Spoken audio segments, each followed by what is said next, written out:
I would argue that what we are was not created, just is. Sure. If I'm not trying to stop death and I'm trying to enhance expression and expansion, then the options and decisions and vistas and possibilities and art that become available to me is something that's really next level.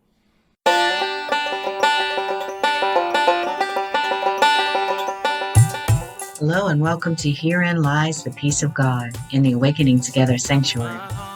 The Awakening Together Sanctuary is an assembly of equals joined in common purpose, awakening to one true self. Within an appearance of many faiths, many cultures, and many symbols, we seek to discern one truth and to rest in its embrace. The host of Herein Lies the Peace of God is Reverend Jacquelyn and Eckert, the President and Minister of Awakening Together. Our co-host is your favorite anarchist preacher, Reverend Glen Ganaway, integral scholar. The Course in Miracles says this about discerning one truth. Nothing real can be threatened. Nothing unreal exists. Herein lies the peace of God. Glory, glory, hallelujah. How wonderful thy holy name. Now I can see with God's own vision, and I see peace instead of pain. Yes, I see peace instead of pain. I can see peace instead of pain.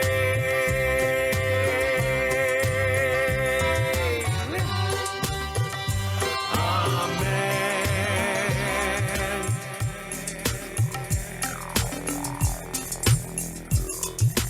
Oh, we doggies. That's what we're waiting for. Happy Thursday, Jacqueline. How are you? I'm very well, thank you. How are you? I'm doing all right, considering what we've been having our heads in this week. Isn't that something? Shall I tell him what we're going to talk about? You want to tell him? You tell him. Oh, it's just too topical. I think you should read it. Uh, what is death? What is death? Yes, cue the somber music, the Uh-huh. funeral dirge. Huh. Uh huh. The dun dun dun dun dun dun dun dun. That's it. We all learned it. We all learned from the cartoons, right? Uh-huh. Is that Surrey that I see in that picture? Yes. Hello, Surrey. Hello, Laura.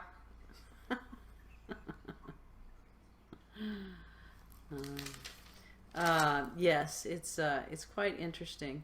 You know, it's funny we talk about the funeral dirge, and I'm reminded of the I don't know Creole tradition where it's a party. It's a big party when somebody dies. It's a celebration. The jazz band, the Dixieland Jazz Band. Yeah, when the Saints go marching in. Yeah, that's much better. Much Yeah, better. yeah. My mother, when she was looking into all the burial arrangements, that you get a certain age, and the people and all the people selling you plots and burial plans start to knock on your door, right? So my mother's figuring out all this, and she was just like, oh my God.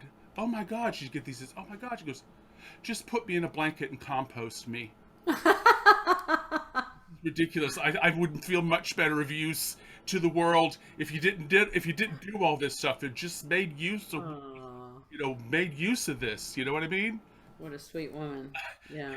She's a big composter though, but she never used to put up because Mom, you would never let us put bones in the compost. That's what we all said when she said that to us.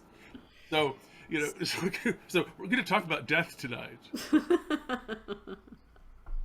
Dun dun dun dun. Whatever that is. We are going to talk about death tonight. It's an interesting subject. Seemed like everything that Helen Schuckman talks about in, or Jesus, or both, Yeah. talks about in a manual for teachers is tongue in cheek. It's been arch. It's who? Arch, like arch dialogue. It's a bit like tension with tension, pregnant kind of you know, we're gonna hear some of that language tonight too. Yes, yes, it's good stuff. I have no idea who reads tonight. I know Shauna does because she keeps track. I think it's me. Is that right? Is that right, Shauna? Okay. Yes, it's Glenn. I'm pointing. That's You're pointing to my closet, and unless there's someone in there. and for me, you're pointing to Yolanda, you know. And I said, no, she reads on Sundays. I read, here. So. Thank you for making that clear. Did you have any insights or anything happen this week with you working on this, or how did your week go? I had a good week. The only insight that I had, if I tell you that, then I've said everything that I had to say. Okay. No spoilers. We'll make that a thing. Did you have any insights this week as you sat with this lesson? Well, just that where the course that I'm going to be doing the last chapter of chapter 13 for. I usually do like a chapter and this a week, and I'll present the chapter, whatever section we're working on Sunday.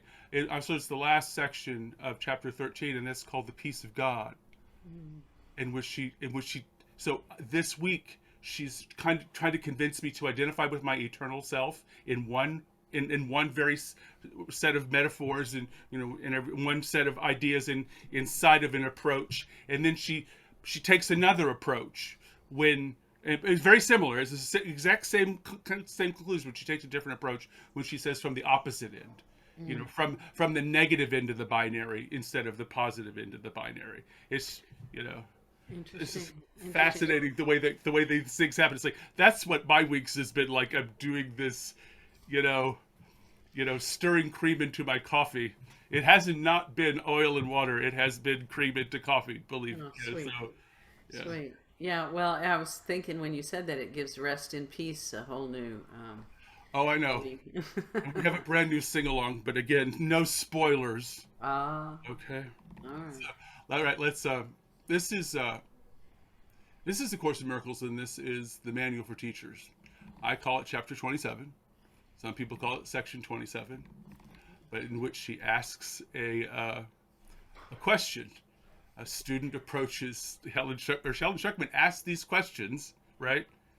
Is the hermeneutics? Helen asked these questions, and this is what she heard, and this is what she wrote down, right? Yes. So we're going to listen into Helen's mind as she takes shorthand from Jesus. I like that, shorthand from God. It reminds me of the Blues Brothers. I was trying to go there, so that's successful. Okay, let's. She says, the question is, what is death? Death is the central dream from which all illusions stem. Is it not madness to think of life as being born, aging, losing vitality, and dying in the end? We have asked this question before, but now we need to consider it more carefully. It is the one fixed, unchangeable belief of the world that all things in it are born only to die. This is regarded as the way of nature, not to be raised to question, but to be accepted as the natural law of life. The cyclical, the changing, the unsure, the undependable, and the unsteady, waxing and waning in a certain way, upon a certain path, all this is taken as the will of God. And no one asks if a benign creator could will this. In this perception of the universe as God created it, it would be impossible to think of him, God, as loving. For who has decreed that all things pass away, ending in dust and disappointment and despair can but be feared? He holds your little life in his hand, but by a thread, ready to break it off without regret or care, perhaps today. Or, if he waits, yet the ending is certain. Who loves such a God who knows not love, because he has denied that life is real? Death has become a symbol of life. This world is now a battleground where contradiction reigns and opposites make endless war. Where there is death is peace. Impossible. Death is the symbol of the fear of God. His love is blotted out by the idea, which holds it from awareness like the shield upon it, a shield held up to obscure the sun. The grimness of the symbol is enough to show it cannot coexist with God. It holds an image of the Son of God to which he is laid to rest in devastation's arms, where worms wait to greet him and to last a little while upon his destruction. Yet the worms as well are doomed to be destroyed as certainly. And so do all things live because of death. Devouring is nature's law of life. God is insane and fear alone is real. Oh my God. I'm telling you, Jurassic Park, ladies and gentlemen. The curious belief that there is part of a dying things that may go on apart from what will die does not proclaim a loving God nor reestablish any grounds for trust. If death is real for anything, there is no life. Death denies life, but if there is reality in life, death is denied. No compromise in this is possible. There is either a God of fear or one of love. The world attempts 1,000 compromises and will attempt 1,000 more. Not one can be acceptable to God's teachers, because not one of them could be acceptable to God. He did not make death because he did not make fear. Both are equally meaningless to him. The reality of death is firmly rooted in the belief that God's Son is a body. And if God created bodies, death would indeed be real. But God would not be loving. There is no point at which the contrast between the perception of the real world and that of the world of illusions becomes more sharply evident. Death is indeed the death of God, as he is love. And now his own creation must stand in fear of him. He is not a father, but a destroyer. He is not a creator, but an avenger. Terrible his thoughts and his fearful image. To look on his creations is to die. And the last to be overcome will be death, she quotes. Of course, without the idea of death, there is no world. All dreams will end with this one. This is salvation's final goal, the end of all illusions, and in death are all illusions born. What can be born of death and still have life? What is born of God still can die? The inconsistencies, the compromises, and the rituals the world fosters in its vain attempts to cling to death and yet to think love real are mindless magic, ineffectual and meaningless. God is, and in him all created things must be eternal. Do you not see that otherwise he has an opposite, and fear would be as real as love? Teacher of God, your one assignment could be stated thus: accept no compromise in which death plays a part. Do not believe in cruelty, nor let attack conceal the truth from you. What seems to die has but been misperceived and carried to illusion. Now it becomes your task to let the illusion be carried to truth. Be steadfast, but in this: be not deceived by the reality of any changing form. Truth neither moves, nor wavers, nor seeks down to death and dissolution. And what is the end of death? Nothing but this: the realization that the Son of God is guiltless, now and forever. Nothing but this. But do not let yourself forget, it is not less than this. Amen. I'm telling you. I'm gonna have to look for a soundtrack to put underneath that. We really needed one. I could tell. I was kind of feel it in myself. I could hear it in there. Well read. So what do you think? I think it's quite interesting. I think Helen Schuckman had a penchant for the dramatic. So let's talk about this a minute. What I really saw contrasted here behind the words was death as the certainty of loss, and that's what ego thrives on: loss, lack, limitation. And this is the ultimate, loss that looms over everything, purportedly. And I see that contrasted with the constancy of being. We've talked about this many times. If something has a beginning and an end, it's not reality. It's just not. Reality has no beginning and end. Reality just is. And I think it's quite interesting. In the first paragraph, she says, death, this belief in constantly shifting, changing, beginnings and endings, and over and over and over and over again. That's the one fixed, unchangeable belief. I think it's so cute. Cute. How she uses, she's talking about this change, and she says it's the one fixed, constant belief. So that's an interesting play on words that she uses there to talk about it. It's really interesting too, and it just feels guided here, just the different ways that she's talking about that, because to contrast again in looking at one idea, fixed constant belief that everything's changing, it's just so cool in one sentence. And then she does the same thing with this natural law of life is that it dies.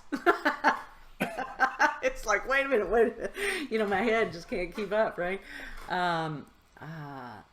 It's the one thing that is certain. And when we say that, for God's sakes, we say death and taxes, right? And we don't say it out of, we're not giggling when we say it. People, that's what we believe. Death and taxes are the things that are certain.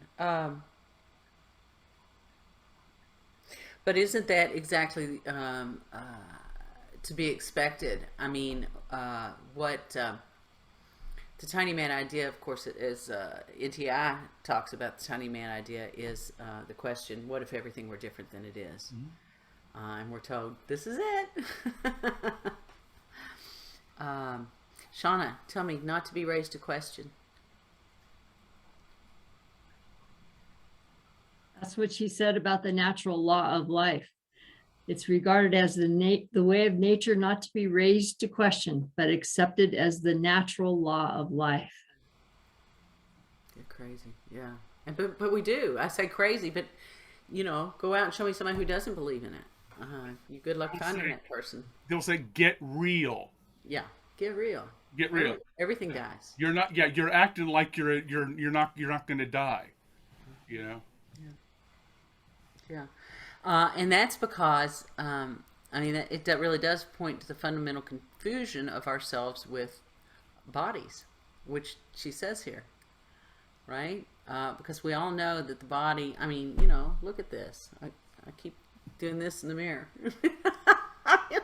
Right? Yeah, my waddle here. We all know that bodies age and die. They just do. We all know that it's so funny that she points out, gosh, even the worms die. The worms eat the rotting, dying stuff, and then they die. And it's funny, though, that she points to that as, proof of death. And other teachers point to that as proof of life. Yeah. Yeah. that life goes on and on and on. It may look like something has died, but it's just feeding more and more life. But what I wanted to point out was, with this tiny mad idea, what if everything was different than it is? We've got this whole thing, bass backwards. We've got this whole thing 360, no, 180 degrees. I only want to go 180. If I go 360, I go all the way around on it. We got this whole thing 180 degrees backwards, right? It's the whole thing is turned on its head. And that's exactly what she's saying with this, with the belief in death, the ultimate lack, loss, limitation, is a complete denial of what we really are, the unlimited, the constant, the never changing. Mm-hmm. What is always here is what we are. So again, she says there, his world is now a battleground where contradiction reigns and opposites make endless war. You know, it's a world of duality. What would it be like if everything weren't one? Duality. Mm-hmm. There'd be beginnings and endings. There'd be endless war. Let's see. Let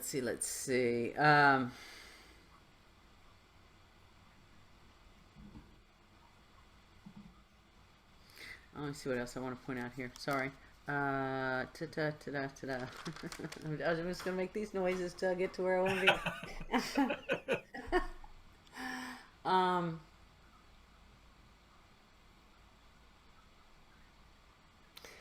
Actually, I'd like to hear your take, or anyone's take, on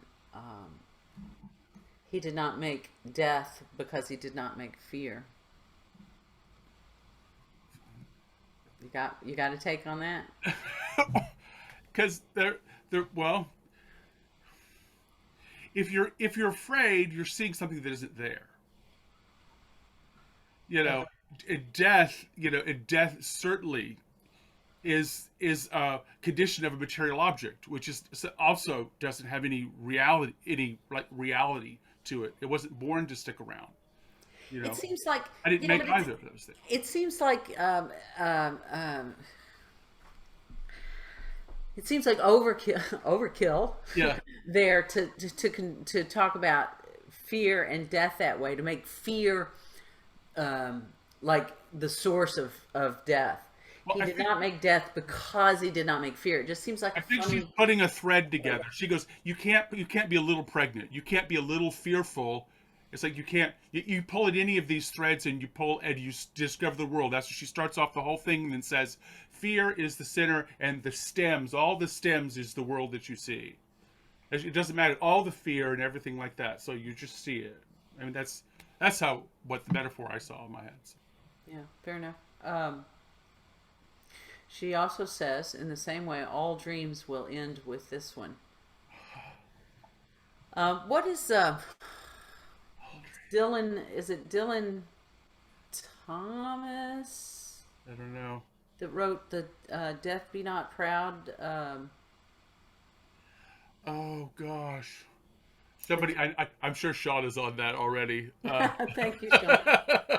And then there was a George Clooney movie that was centered on that theme. It's a really good movie. We may or may not have watched it, Movie Watchers, before, but so all dreams will end with the dream of death again. And then she says it's salvation's final goal, the end of all illusions. None of which is. That's not a new thought, but I just find it really fascinating how she uses it here. That once you eradicate, she didn't say that, but eradicate this idea of death, it all goes. And I can only assume that she's pointing to this idea of the certainty of loss and the ultimate loss. Yeah, so once you quit believing in loss, you know, the game over. Mm-hmm. Once you get that there's no loss. God is, and in him all created things must be eternal. And again, that points us back to the constancy of what we are. I think it gets a little muddied when you start talking about created things. God is, you are, the end would be plenty. Wouldn't be quite as. Yeah, that's not what I'm talking about. And death shall have no dominion. Look that up. Death shall have no dominion. That's the line. That is clicking something in. Yeah. That's clicking something with me. So maybe that. Maybe she'll find it out for us, and I'll start to sound wise here or something. But God is, and in Him all created things must be eternal. God is, you are, and that's all you need to know. Because the belief that you could not be, or the belief that God could not be, could be in a state where He was not. And Liz Cronkite talks about the tiny man, Dylan Thomas. Thank you. Yeah. Liz Cronkite talks about the tiny man idea in her ontology of A Course in Miracles. She calls the tiny man idea the idea of not God. Yeah. Yeah. Yeah. And this is saying the same thing. God is, God always is, God doesn't change. There's no loss in God. God is the only thing that is. Mm-hmm. And any belief otherwise is the belief in death and decay and loss and suffering and all those other things that you get mm-hmm. when you believe in change. Yeah. Let me see if there's anything else I want to say. Let's see. Be steadfast, but in this, be not deceived by the reality of any changing form. So again, she's getting back to that same idea. It's constant. It's all constant. You think you see shifts and change mm-hmm. in yourself and other people, and death is the ultimate proof of that. But it ain't real, folks. Mm-hmm. This is not real. Mm-hmm. One more thing that I want to hear from you, and I'm sure you'll, if you haven't thought about it, you will tell me what you think about it. Mm-hmm. Nothing but this, the realization that the Son of God is guiltless now and forever. And I'm not quite sure how guiltless fits in here. Okay, I'd love. I know to... you know. You're so kind. You are just absolutely so kind. So I'm ready. So that's just a lot of speculation from me tonight beyond the contrast between the constancy and the belief in lack, loss, limitation, and change. The course, I'm beginning to sound like I'll just hit play at the beginning of the thing. Goes every year. I'm sure the people that do the Course in Miracles every year, every year's a bit different.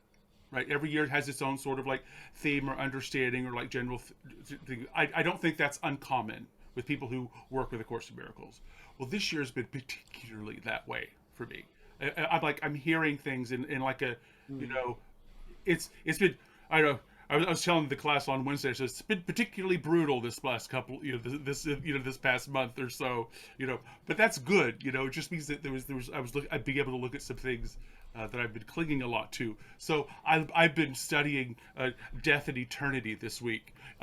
So no light, nothing light and fair, in my Mary Poppin existence here in lovely Brooklyn. So these are the notes I made. I love this, and you'll be able to share this realization. Death is the central theme from which all illusions stem, and it's a beautiful spoked metaphor. Look at if you can trace an idea back to death, back to, like you were saying, loss, then what you've got is an illusion. What you've got is what you don't want. If you can trace the idea back to a death, it dies, or if you're trying to solve a solution that involves this, you could trace the idea or the thought back to death. It's not the solution. It's the first thing she says in the, and she says she uses the way of nature and all this stuff in quotes because it isn't the way of nature. I study nature and everything like that. It's just not the way of nature. It's the way we talk about nature. It's mm-hmm. a very specific way that we talked about nature. It's Hobbesian. Mm-hmm.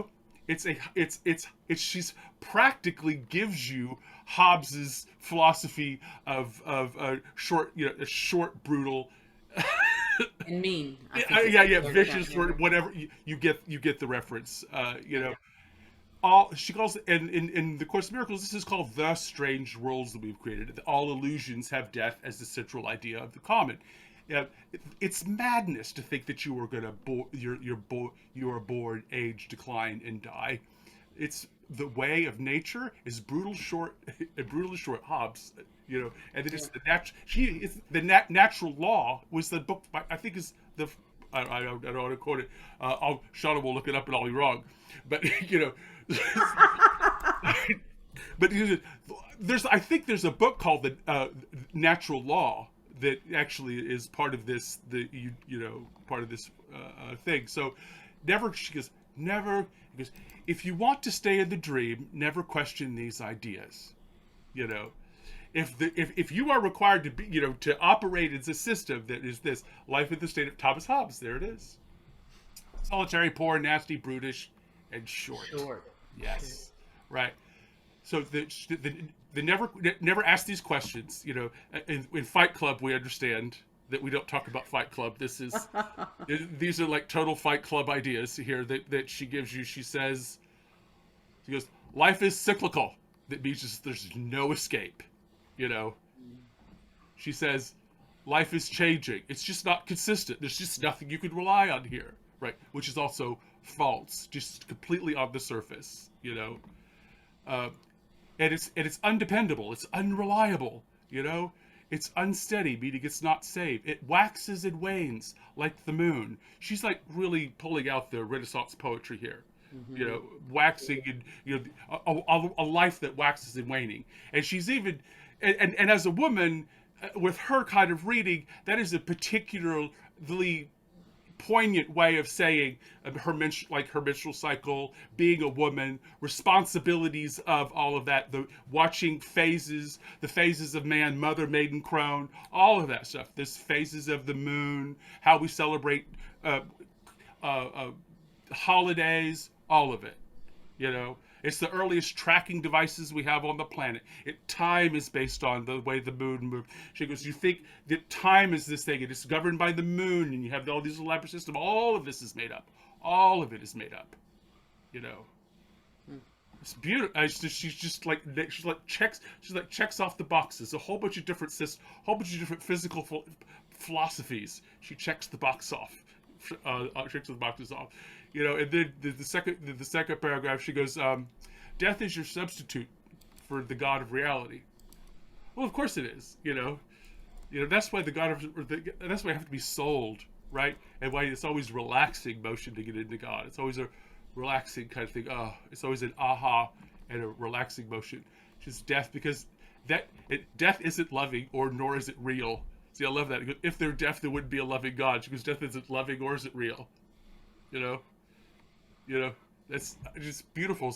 And again, these strange worlds where all things pass away, ending in dust, the disappointing, full of despair, fear of reality of God, contradiction reigns, opposition made of endless war, peace is impossible.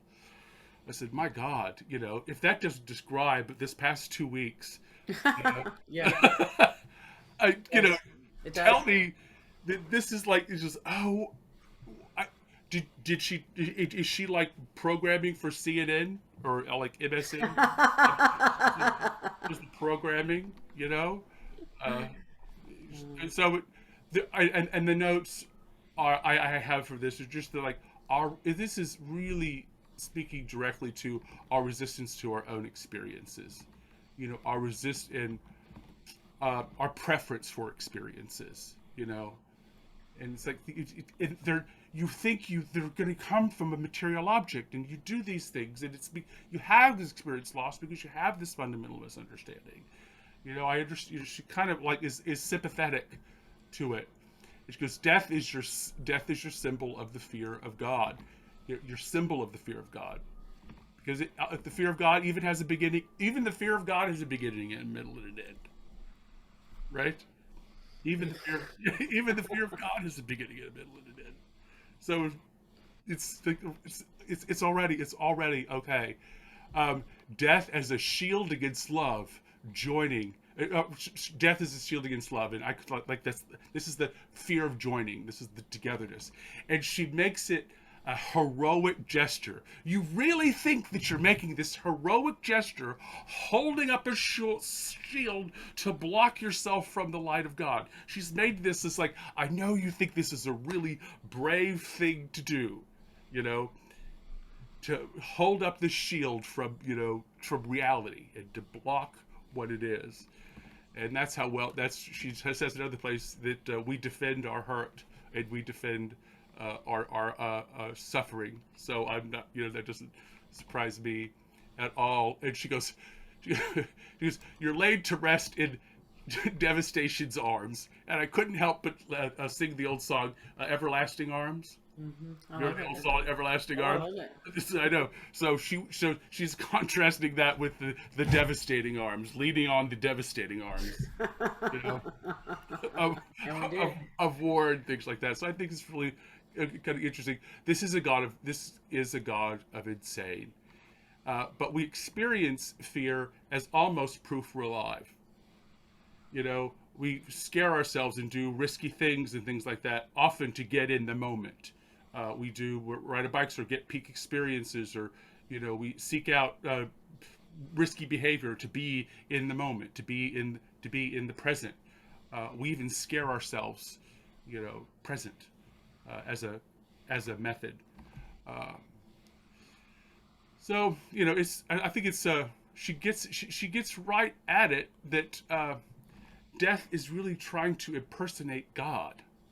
You know, we want death to impersonate God, you know, for us and be glorious and pretty. And we do, you know, we do. I don't have, the idea of a death cult, the attractive kid, you're just like really, really attractive to get in the death cult, is a trope, because we've even seen several of examples of it in our own lives. People coming together and killing themselves for God. You know, that isn't something that everybody that's listening to me probably has an experience or a knowledge of. That happens. And again, she talks about developing correct perception in this idea. So, and this is back from the chapter 13. Correct perception is seeing what is shared, seeing what is whole and complete. Yes. You know, seeing what we share together. So, the lie is I'm a body, which is told in any number of endless ways. The truth is, God didn't create what can die. Sure. Okay. God is love, and that's the only thing that can be shared. What you have a? Oh yeah, I do. I have some pushback. Okay. Great. Because I would argue that what we are was not created. Just is. Sure. Yeah. Sure. The way the course puts it is, the only thing you're not is what created you. So that's the course says that. That's the only way I'm giving the perspective. That's the only reason I'm giving this perspective, because this is inconsistent with the way. Because we're talking about the course. I would say that was the case. Yes. No. That's good. Okay, go ahead. Yes, but if you were going to pin me down, I would say there was no before creation and after creation. Yeah. There is no one. There is that doesn't. It doesn't work that way. It does, because that has a beginning and an end. It is as well. So, but that's language. That's just like a way of getting you to the edge, so the door opens to some other thing, and you get, you know, like the Course in Miracles says, if you just get to the lawn and knock on the thing, I'll open the gate and snatch you in. So that just gets us to the lawn. Yeah, I think so. All right. You know, in another portion, she goes, just get on the bridge. I will run across the bridge and carry you over the rest of the way. That's so funny. You know? Yes, sweet. So the temptation is, God is dead. Now, who hasn't heard that before? That's Nietzsche. That's right. She's like going through the philosophers like crazy here. Yeah. God is the destroyer, which is the Bhagavad Gita. You know, Shiva, for I am destroyer, and God is an avenger, keeping score. That's, you know, how many religions keep score? Do you know any religion that keeps score? No. No.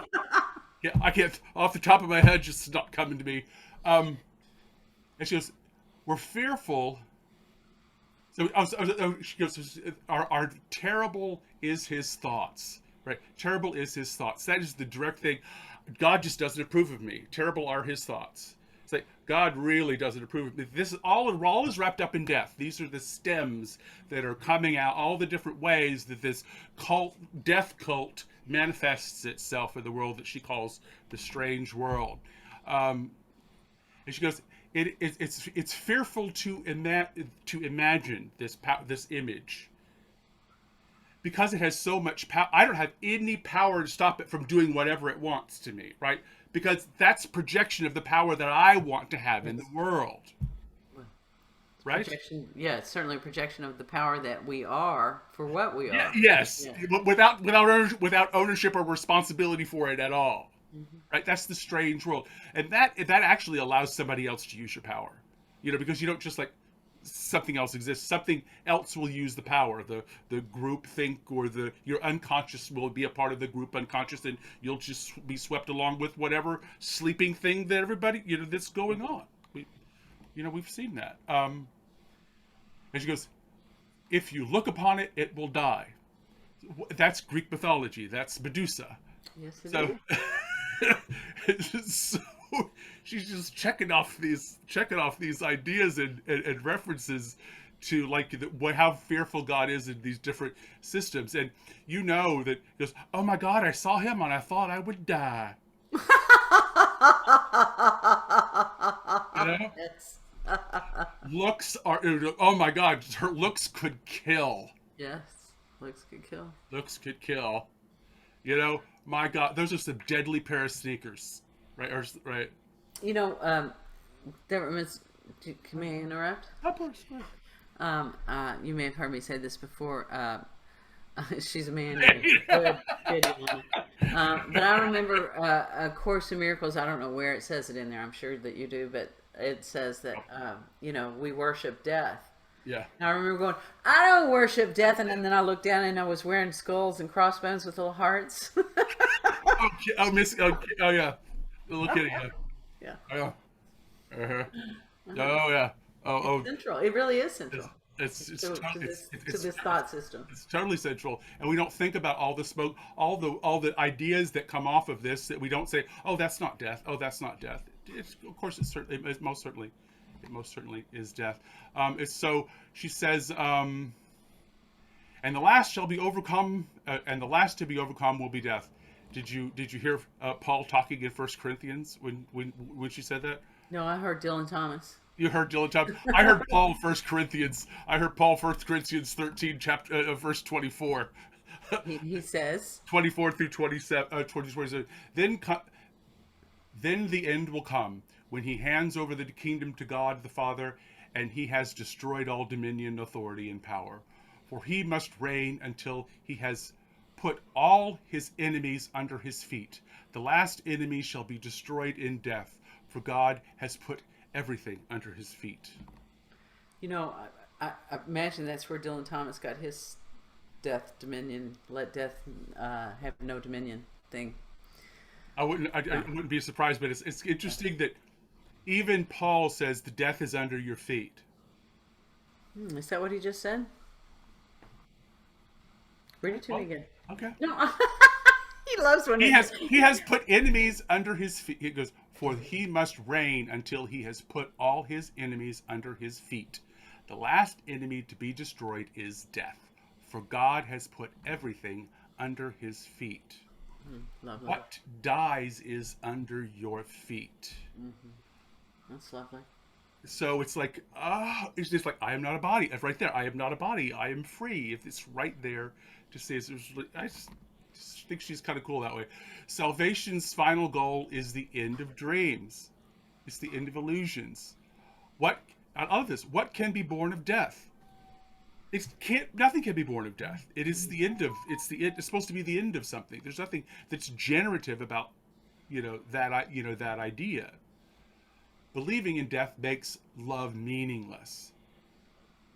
It makes it a meaningless magic in which God has no because God has no opposite. It's this request for a magical world that I can control, like the market or New York City or democratic politics in District 46 of Brooklyn, New York. That's what I'm doing. She leaves you. She leaves you just one thing. She goes, your one assignment. She gives you homework, okay, and the homework is for the rest of your life. And she says some really weird things. I think they're kind of odd, especially considering what's happened this last 2 weeks. She says, do not compromise. All right, let me set this correctly, because I don't think you're... Accept no compromise in which death plays a part. Accept no compromise that death plays a part. Do not believe in cruelty. And do not let attack conceal reality. What seems to die is misperceived, which really means it's just not seeing it. We're not seeing what is there. Do not be deceived by the reality of any changing form. And that's where we get hung up. I want to hold something instead of have the truth of it. I'm still very attached to what senses bring me. I really want to make my senses very real. I want them to be absolutely and utterly reliable, and they're not. They build a world that I can see through, in which these are learning devices, and death is even a learning device. All material conditions are a learning device. It's like, learn from what is beneath my feet. Sweet. Learn that you're not in a cycle. We're a system. We're what is. It's just like there isn't a beginning and a middle and an end to us. Yes. There's just not a beginning and a middle and end to us. It is.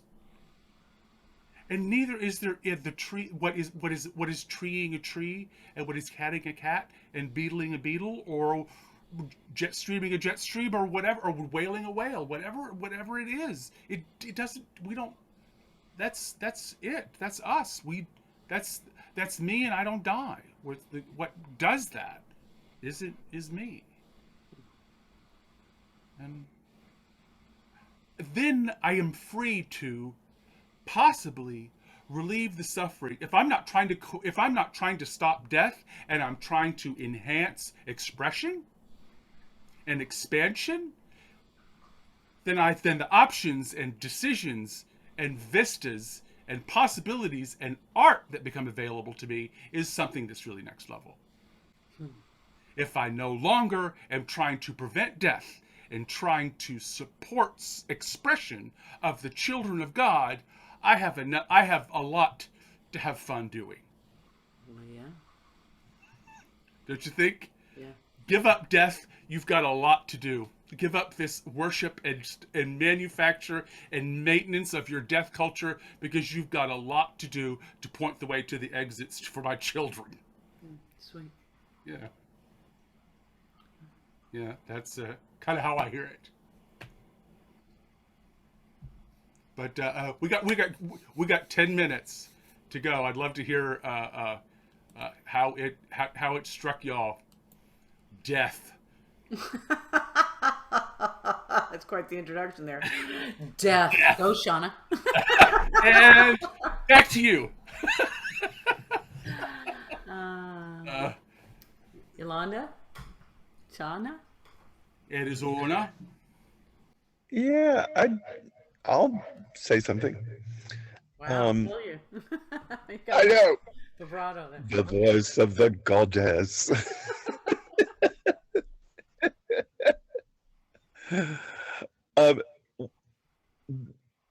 Well, two sort of aha moments was one when Glenn was just speaking. In fact, I think I'm going to excerpt that and put it at the front of this, if you don't mind. I mean, it just kind of was just so good. Give up the death culture. I mean, oh my God. And how deeply are we ingrained in it, you know? And I'm just now really beginning to see how deeply I've been conditioned, you know? Here at 65 years old, oh, I'm just now realizing some of these things. Oh, that's fear. Guess what? Like I've been operating that way my whole life. Oh, that happens to be fear. Oh, that's a belief in death. So when y'all were talking about the connection between fear and death, you know, it rung with me. It resonated with me because that's what I'm really noticing now is how much I've been conditioned to fear, and believe that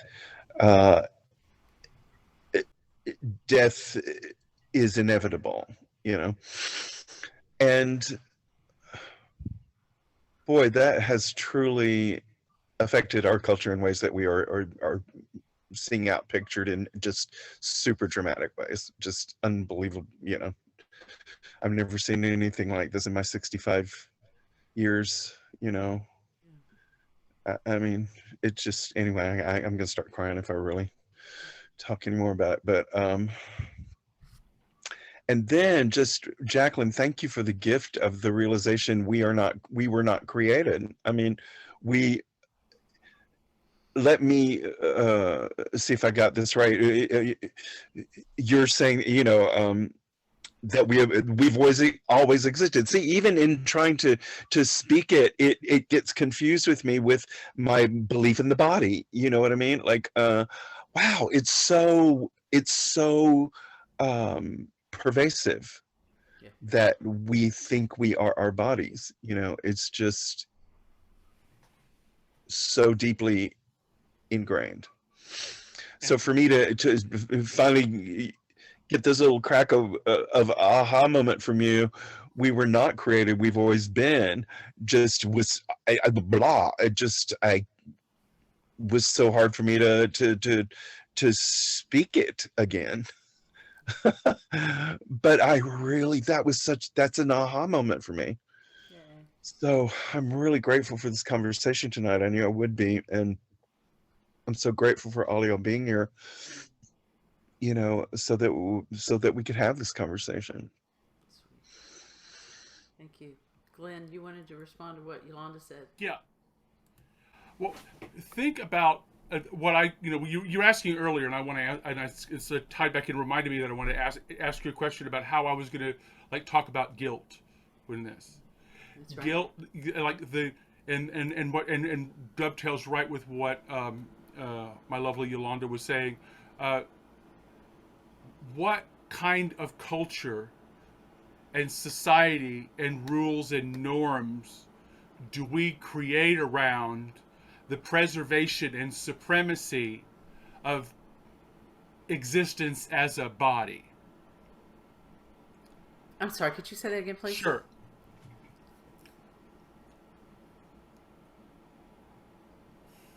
What culture is created around the central idea that I am going to die, and the preservation, maintenance, appearance, and performance of this body determines my happiness before that, between the birth and the death?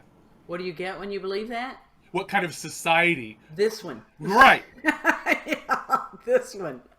And ugly, frankly, self-centered, problems and through eliminating others' bodies. Yes, solves problems through eliminating other material objects. I don't care whether we're talking factory farming, crime, genocide, war, ecocide, mudslide, COVID, school shooting, schools, yeah. So it's like it's all the same thing. It's all stemming from this.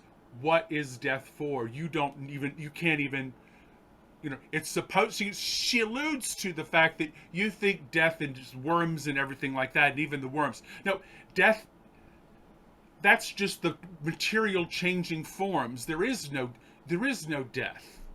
That's material existence changing from one form to another. There is no lack of life in any of it. There's life that's moving all of that forward, I assure you. That's moving all of that, into a different form that's going to make it up into something else that's going to come down. And the existence of form is not life. Form isn't forming itself, couldn't. But so there's like that. The guilt is the world that I create when I have to be better. I'm not good enough. This body isn't good enough. I don't have good enough education. I don't have good enough stuff. I need to change this. I need to change that. It should be different. I should have this. Or, the competition is real. Isn't that the recreation of the tiny man idea? It should be different. Yeah. What if it's not this way? But we could be working with systems that do reflect the oneness and the wholeness and things like that. Yeah, by finding the flow, by not changing anything, by allowing everything to be exactly the way that it is. Right. And life just flows. It doesn't need my assistance in doing that. No. Life is, and again, it's the ultimate contrast between. I thought it was interesting that she pulled fear in there, but it's really. It's really obvious. I mean, that is the ultimate. Of course, says the only thing that exists is love and fear. You could say life and fear, life and death. I mean, those things are all interchangeable. Life is real. It's this duality versus, just recognition of the isness. Mm-hmm. I think it's a really beautiful discussion. Me too. Shauna, what do you want to say about this discussion? Thank you. What really caught my attention was the choice again, the choices that we make, either a God of fear or one of love, like you guys just said. I mean, there's no compromising that. Those are the two choices. There's actually only one, but until I realized there's not the other one, there seems to be two. And I'm really curious too about, I've been sitting with the guilt connection. And what is the end of death? Nothing but this, the realization that the Son of God is guiltless now and forever. So I'm curious about what the connection is. Maybe when we did the tiny mad idea, the wish for something different, we created death because we felt guilty. Well, I'm thinking what just came in as you asked that question, Shauna, was the tiny man idea is guilt. This I need to be different to be acceptable in the sight of God. Something needing to be different, and if I'm guiltless, nothing needs to be different. Everything's perfect. That's just, I don't know. Came in. Love it. That sounds clear to me. Thank you. The way I always say it is, you have everything you need right now to take the next step towards your greater peace. Yeah. Everything's already aligned right now. That's perfect to take your next step toward greater peace, and that is always, always true.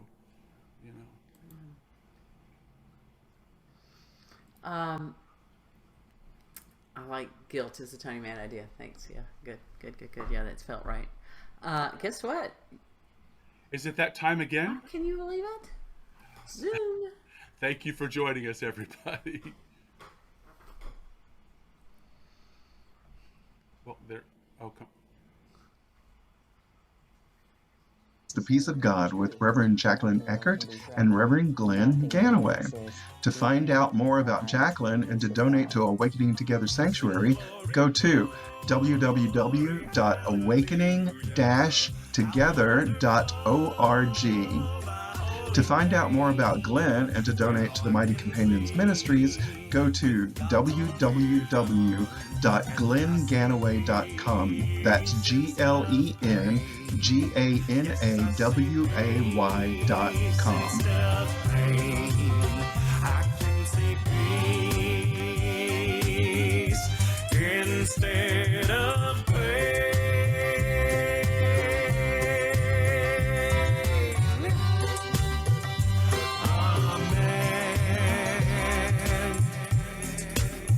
Wee doggies. Oh wait, that's the wrong end.